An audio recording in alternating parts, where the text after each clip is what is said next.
Speaker, sir, while this was the contrast of the economy, this was the contrast of the corruption and transparency eras, the other very important contrast of the Congress era and the Narendra Modi era of today, it is very important to recollect this because we easily forget the journey that we have made, especially as a youngster representing a generation that has seen through this, and also speaking for those young people who have perhaps lived through the dangerous decade of the UPA when they were very small, where they were very young. It is very important to recollect the horrendous 10 years so that we appreciate the journey that we have made.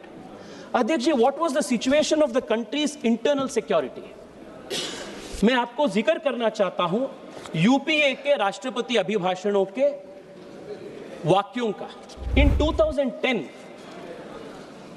यह कहा जाता है, infiltration of terrorists from across the line of control in Jammu and Kashmir has gone up. This is the acknowledgement in 2010. In 2011, did things change? Did the government do anything?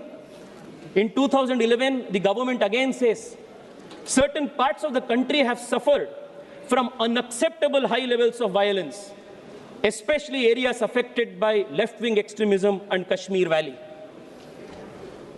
2012 में पुनः कहा जाता है, the bomb blast on July 13th, 2011 in Mumbai and September 11, 2011 in Delhi are a grim reminder that terrorist modules continue to be active in the country. In 2011, 18 terrorist modules were neutralized. Terrorism, fundamentalism, ethnic violence and left-wing extremism continue to pose major challenges. ये 2012 का है। क्या 2013 में स्थिति सुधरी? 2013 में पुनः सरकार बोलती है, टेररिज्म की बात कहे तो आपको क्यों ऐसा हो रहा है? टेररिज्म के बाद जब हम बोलते हैं आपको क्या तकलीफ हो रहा है? धीरज दिखाइए, बैठिए, सुनिए और काफी चीज है, बैठिए। 2013 में क्या स्थिति सुधरी अध्यक्ष? 2013 में, listen to this, some parts of our country have in the recent past witnessed communal incidents. Incidents of left-wing extremist violence have shown a declining trend. The number of deaths in Naxal violence declined from 611 in 2011 to 414 in 2012. Compared with 2011, the number of fatalities in incidents of terrorist violence in 2012 has declined by nearly half. शर्म होनी चाहिए ये लोगों को। अध्यक्ष जी, शर्म होनी चाहिए। ये अपने पीठ तपतपा रहे हैं किस अचीवमेंट पे? That in 2012 the number of deaths has come down to only 400 from 600. This is their achievement. That compared to 2012, compared to 2011, in 2012, the fatalities owing to terrorist attacks has come down by half. ये इनका achievement है। 10 साल Congress party इस देश की internal security को इस प्रकार के कॉम्प्रोमाइज कर दिए।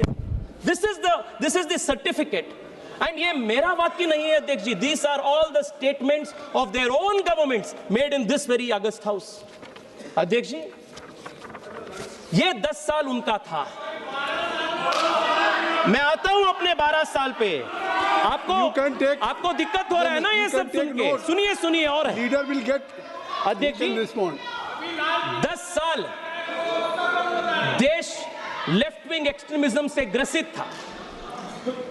देश के कोने कोने में टेररिस्ट अटैक्स होते थे। महिला, बच्चे कोई सुरक्षित नहीं थे। This was the internal security situation of the country. और आज माननीय राष्ट्रपति जी उनके भाषण में ये उल्लेख करते हैं, India has proved that power can be used with responsibility and prudence. The world has witnessed the valor and prowess of the Indian Defence Forces during Operation Sindoor. Using its own resources, our country destroyed the base camps of terrorists. My government has sent a strong message that any terrorist attack on India will receive a firm and decisive response. The suspension of India's water treaty is also a part of India's fight against terrorism. ये terrorism के लिए, terrorism के सामने भारत की response था, नरेंद्र मोदी के भारत के response ये थे।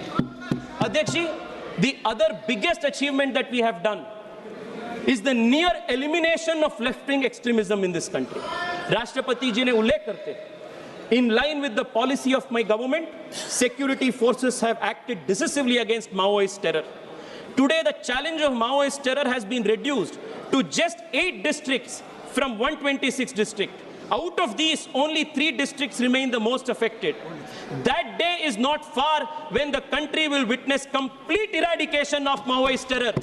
मैं देश के युवाओं के ओर से विशेष रूप में माननीय गृह मंत्री जी को मैं धन्यवाद करना चाहता हूं। He has single-handedly, decisively eliminated Maoist terrorism in this country. This is one of the biggest achievements of this government. अध्यक्ष जी, कश्मीर का उल्लेख जब जब हुआ था यूपीए सरकार के 10 साल के भाषणों में, कश्मीर के उल्लेख जब जब हुआ था वो टेररिज्म के या वायलेंस के साथ ही हुआ था। पहली बार 2014 के बाद आर्टिकल 370 हटाने के बाद पहली बार कश्मीर का उल्लेख डेवलपमेंट के साथ, ग्रोथ के साथ और युवाओं के नए शक्ति और विकास के साथ हो रहा है। This is the change in the language of the government, in the speeches that this parliament has recorded.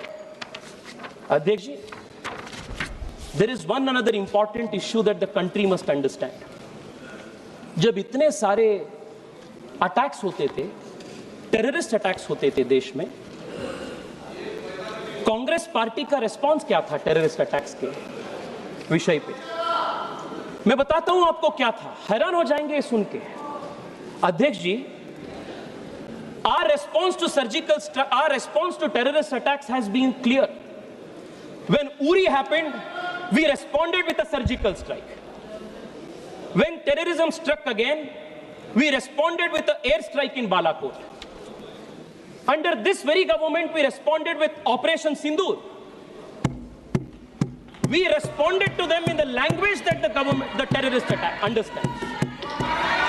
मैं आपको बताना चाहता हूं अध्यक्ष जी, इनके बैठने के अध्यक्ष जी, ये नरेंद्र मोदी सरकार की रिस्पांस थी। कांग्रेस सरकार की रिस्पांस क्या था? कांग्रेस की रिस्पांस क्या था टेररिज्म के लिए? अध्यक्ष जी, in 2010 they make a categorical reference towards terrorism in the president's address, and वहां ये उल्लेख करते हैं, our unity and social harmony is the best answer to the terrorists and their divisive designs. Hence, the government is committed deeply to protecting our social fabric and proposes to move the early passage of the Communal Violence Bill 2005 in the session of Parliament. ये क्या bill था? A bill that presumed guilt on the Hindus of the country. A bill that gave a legal presumption that the majority will be default perpetrators of violence. ये कांग्रेस सरकार ने बोलते हैं 2010 में that this should be the response to terrorists. शर्म होनी चाहिए आप लोगों को। टेररिस्ट के डिजाइन को देश में लागू करने का काम कांग्रेस सरकार ने 2009-2010 में करने का प्रयास किए थे। अध्यक्ष जी, ये सब नेशनल सिक्योरिटी हो गया। अध्यक्ष जी, नेशनल सिक्योरिटी हो गया, नक्सलिज्म के बारे में हम चर्चा की। राष्ट्रपति भाषण के अभिभाषण के नजदीक अध्यक्ष जी, ये राष्ट्रपति भाषण के उल्लेख हैं। हाँ, वही बोले। अध्यक्ष जी, मैं वही बात कर रहा हूं जो मैं कहा, ये 2010 के राष्ट्रपति अभिभाषण से उल्लेख है। ये उनके स्टेटेड पॉलिसी था। The response to terrorism is not surgical strike. Response to terrorism was a communal violence bill. ये कांग्रेस पार्टी का डिजाइन था। अध्यक्ष जी, हम इकोनॉमी के कंपैरिजन देखे, इंटरनल सिक्योरिटी लेफ्ट विंग का कंपैरिजन देखे हैं। मैं विमेन रिजर्वेशन बिल पे आता, बहुत इंटरेस्टिंग चीज है। बहुत इंटरेस्टिंग चीज है। 2009 में राष्ट्रपति अभिभाषण में कहा जाता है, 2009 में अध्यक्ष जी, early passage of women's reservation bill providing for 1/3 reservation to women in state legislatures and in parliament is my commitment. 2009 में 2010 में आएंगे, 2010 में पुनः रिपीट होता है, my government is committed to ensuring early passage of the women's reservation bill. 2012 में पुनः repeat होता है, my government has introduced a constitution amendment bill to provide reservation for women. और 2013 में कन्वीनियंटली ये ड्रॉप हो जाता है। 2009, 2010, 2011, 2012 बार बार यही प्रॉमिस दिया जाता है, but promise remains a promise until Narendra Modi comes and promises and delivers on the commitment of women's reservation. ये फर्क है अध्यक्ष जी, यही हालत 1 रैंक 1 पेंशन का भी हुआ था। इनका सिर्फ रिटरिक है, रिफॉर्म नहीं है, प्रॉमिस है, कभी कमिटमेंट में लागू नहीं होता है। अध्यक्ष जी, मैंने कल कांग्रेस के 2004 से 2014 तक 10 साल के भाषण को पीडीएफ में ओपन करके कीवर्ड सर्च किया। क्या भारत के सांस्कृतिक विरासत के बारे में, अपने सिविलाइजेशन के बारे में, कल्चर के बारे में, अपने मंदिरों के, अपने भाषाओं के, अपने विरासत के बारे में क्या उल्लेख भी किया है क्या? इसको मैंने कीवर्ड सर्च करके पीडीएफ में 10 साल के भाषण को मैंने एक बार देखा। अध्यक्ष जी, you will be shocked with सिर्फ एक जगह पे स्वामी विवेकानंद जी के 150th बर्थ एनिवर्सरी के सेलिब्रेशंस का फुटनोट छोड़ के पूरे 10 साल के कांग्रेस के कार्यकाल में भारत के संस्कृति, विरासत, सिविलाइजेशनल वैल्यूज और ईथोस के बारे में जिक्र भी नहीं हुआ। ये this is all part of the record of this country. इसका एक मिनट अध्यक्ष जी, एक मिनट। अच्छा, कोई रिकॉर्ड हो तो बोल दो। आप बोलना चाहते हो रिकॉर्ड? नहीं, ये कह रहे हैं जो आरोप लगाया उस पर कोई रिकॉर्ड है तो बोल दो। रूल की छोड़ो, चलिए। अध्यक्ष जी, मैं चैलेंज करना चाहता हूं अध्यक्ष जी। ये ऐसा नहीं है कि ये मेरा घर का कोई डॉक्यूमेंट्स है, ये पार्लियामेंट के रिकॉर्ड्स हैं। I challenge any MP from the Congress show one sentence on the civilizational integrity of this country. 10 years commitment ही नहीं है। Sir, compare this with Narendra Modi. 2014 में पहली बार जब हम आते हैं, हम देश को वादा करते हैं we will do technology and we will also improve tradition और टेक्नोलॉजी दोनों को भारत में कोई इंप्रूवमेंट किए हैं तो भारत में पहली बार नरेंद्र मोदी सरकार ने। अध्यक्ष जी, हृदय स्कीम 2015। माननीय सदस्य, एक मिनट। माननीय सदस्य प्लीज मेरी बात सुनिए। पहले मेरी बात सुनिए। मैं आपको, आपकी पार्टी के लोग आपका नाम नहीं देंगे तो भी मैं आपको बोलने की इजाजत 5 मिनट दूंगा। माननीय सदस्य, इनकी बात खत्म कर लें तो। राहुल गांधी जी की पहले अध्यक्ष जी, मैं तो यहाँ हाथ में 10 साल के यूपीए के पूरे स्पीचेस को प्रिंट आउट करके लेकर आ चुका हूं। Sir, honorable speaker has mentioned, Sri Tejasvi Surya has mentioned, from 2004 to 2014 Bharat के संस्कृति के ऊपर कोई भी कांग्रेस ने कुछ भी नहीं बोला। Sir, PT Thomas, former member of parliament, Sree Narayana Guru के बारे में और इंडियन कल्चर के बारे में, इंडियन संस्कृति के बारे में जो सिलेबस में उनके लिए जगह होना चाहिए, श्रीनारायण गुरुदेवन जी के बारे में बहुत सारे चीजें बोला है। सर, ऐसे कैसे बोल रहा है कि कुछ नहीं बोला है? How can he say that sir? He is. माननीय अध्यक्ष जी, अब बैठ जाइए। अरे बैठ जाओ भाई, बैठ जाओ। माननीय अध्यक्ष जी, सम्मानीय सदस्य का ध्यान केरल में है, यहाँ नहीं है। तेजस्वी सूर्या जी तेजस्वी सूर्या जी जो कह रहे हैं वो ये कह रहे हैं कि राष्ट्रपति अभिभाषण में भारतीय संस्कृति, भारतीय भाषाएं और भारतीय परंपरा का जिक्र नहीं है। वो किसी कांग्रेस के सम्मानीय सदस्य के भाषण से कह रहे हैं। ये बात कर रहे हैं राष्ट्रपति अभिभाषण की, उनको इतना मालूम होना चाहिए। को समझाने का प्रयास उन्होंने किए आप हैं, समझाओ, पर सब समझदार हैं। अध्यक्ष जी, मैं एक्सपेक्ट किया था, इसलिए मैं 10 साल के उनके भाषणों के प्रति को मैं प्रिंट आउट करके आ चुका, मैं उनको देता हूं। 10 साल के स्पीचेस को आप देखिए लाइन बाय लाइन, अगर आपको मिलता है तो आप देश को दिखाइए। अध्यक्ष जी, contrast this to what we did 2015 में। नरेंद्र मोदी जी आते ही हम हृदय स्कीम को शुरू किए, हम प्रसाद स्कीम को शुरू किए, टेंपल टाउन्स का डेवलपमेंट हमने किए, स्वदेश दर्शन का शुरू हुआ, एक भारत श्रेष्ठ भारत के कल्पना हमने देश को दी, केदारनाथ धाम 4 धामों यात्रियों के लिए हम इंफ्रास्ट्रक्चर की काम की, विश्वनाथ धाम की कॉरिडोर का प्रोजेक्ट हुआ, महाकाल के प्रोजेक्ट हुआ। अध्यक्ष जी, किरीट प्राय के रूप में इन सब को एक ताकत देने के लिए भव्य राम मंदिर का भी उद्घाटन नरेंद्र मोदी जी के कार्यकाल में। अध्यक्ष जी, ये क्यों महत्व पड़ता है? क्यों महत्व पड़ता है?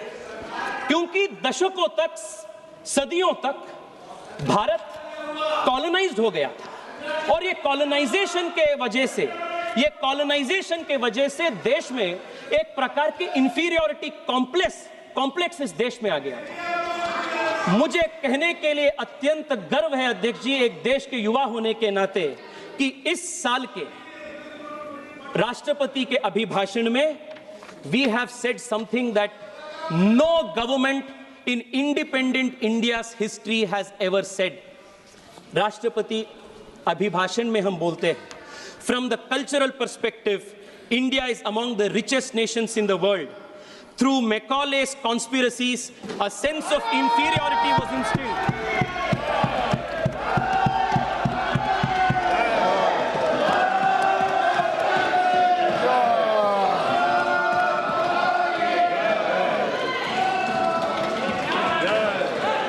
अध्यक्ष जी, पहली बार देश के सांसदिक इतिहास में राष्ट्रपति अभिभाषण में यह उल्लेख कहा जाता है, through Macaulay's conspiracies, a sense of inferiority was instilled among the people of India during the colonial period. Now, for the first time since independence, my government has shown the courage to strike a blow on this. ये पहली बार किसी सरकार ने colonisation के ऊपर, Macaulay के conspiracies के ऊपर, डीकॉलोनाइजेशन के ऊपर बात कही गई। This is the contrast of the last 2 years. This is the civilizational difference between the approach of the BJP and the Congress. अध्यक्ष जी, हम सुने कांग्रेस हमेशा कहते हैं, अरे मनरेगा भी हमें शुरू किए थे, डीबीटी भी हमें शुरू किए थे, आधार भी हमें शुरू किए थे, ये सब हमें शुरू किए थे। मैं आपको बताना चाहता हूं अध्यक्ष जी, जब मैं रिसर्च कर रहा था, एक बहुत इंटरेस्टिंग चीज निकल कर आई। इनके रिन्यूएबल एनर्जी के टारगेट्स, इनके पूरे 10 साल के राष्ट्रपति अभिभाषणों में मेगावाट्स में लिखा जाता है, मेगावाट्स में। नरेंद्र मोदी जी देश के प्रधानमंत्री बनने के बाद पहली बार गीगावाट्स का ड्रीम ये देश में होता है। नेता बड़े थे, सोच छोटा था। ये कांग्रेस की असलियत। फर्क हम दोनों के बीच में बहुत है। हिंदी के एक कवि के बात मुझे याद आ रहा है अध्यक्ष, सिर्फ पानी व पसीने में बड़ा अंतर है, सिर्फ पानी व पसीने में बड़ा अंतर है, एक पत्थर व नगीने में बड़ा अंतर है। अरे मुर्दा गड़ियों की तरफ वक्त बिताने वालों, सांस लेने में व जीने में बड़ा अंतर है। यह बीजेपी और कांग्रेस के बीच का फर्क है अध्यक्ष जी। मैं एक और महत्वपूर्ण विषय जो देश के युवा शक्ति के साथ संबंधित है, उसके ऊपर मैं देश के ध्यान आकर्षित करना चाहता हूं। अध्यक्ष जी, पिछले 10 साल में सबसे बड़ा जो चेंज देश में आया है, जो मैं मानता हूं कि इंफ्रास्ट्रक्चर बिल्ड करने से कठिन है। पैसा डाले तो बिल्डिंग्स हो जाता है, इंफ्रास्ट्रक्चर, फ्लाईओवर्स बन जाते हैं, एयरपोर्ट्स बन जाते हैं, पर एक देश का, एक समाज का कल्चर चेंज करना, एक बिहेवियरल पैटर्न में बदलाव ले आना, एक एस्पिरेशन में बदलाव ले आना, यह सबसे कठिन चीज होती है। अध्यक्ष जी, 10 साल पहले इस देश के युवा का एस्पिरेशन क्या होता था? सबसे अच्छे पढ़े लिखे नौजवान का भी एस्पिरेशन एक सरकारी रोजगार लेने का होता था। अगर किसी के पास सरकारी रोजगार नहीं मिला तब वो जाके प्राइवेट में काम करता था। It was look down upon it. और तब वो प्राइवेट में भी जब उनको काम नहीं मिलता था तब as the last resort of a loser वो बिजनेस करने के लिए जाता था। ये 10 साल पहले देश की स्थिति थी, पर आज देश के एस्पिरेशन बदलाव हो गया है, चेंज हो गया है। देश के युवा आज जॉब सीकर नहीं, आज जॉब गिवर बनना चाहते हैं। एक एंटरप्रेन्योरल रेवोल्यूशन देश के बन गए। ये कल्चर में जो चेंज करने की बात है, इट इज वेरी रेयर। अध्यक्ष जी, मैं आपको दिखाना चाहता हूं, जैसे मैं सांस्कृतिक विरासत के बारे में उल्लेख किया, वैसे ही स्टडी में 10 साल के यूपीए के भाषणों में entrepreneurship, startup, ease of doing business, economy strengthening, deregulation, decriminalisation, ऐसे 8-10 कॉम्बिनेशंस में मैं वर्ड सर्च किया 10 साल के भाषणों में। एक बार भी स्टार्टअप का जिक्र 10 साल में नहीं है। एक बार भी एंटरप्रेन्योरशिप का जिक्र 10 साल में नहीं है। एक बार भी deregulation, ease of doing business, PLI, ऐसे एक स्कीम का भी उल्लेख नहीं है। अध्यक्ष जी, the biggest change that we have seen in the last 10 years is Narendra Modi has given the young of India a new vocabulary of building India. आज देश के युवा एंजल इन्वेस्टमेंट के बारे में बात कर रहे हैं, आईपीओ के बात कर रहे हैं, मुद्रा के बारे में, स्टैंड अप के बारे में, पीएलआई के बारे में, कंपनी को आईपीओ ले जाने में। ये 10 साल पहले देश के युवाओं के वोकैबुलरी में ही ये शब्द नहीं था। This change is what Narendra Modi Sarkar has brought to this country, and this is the difference that has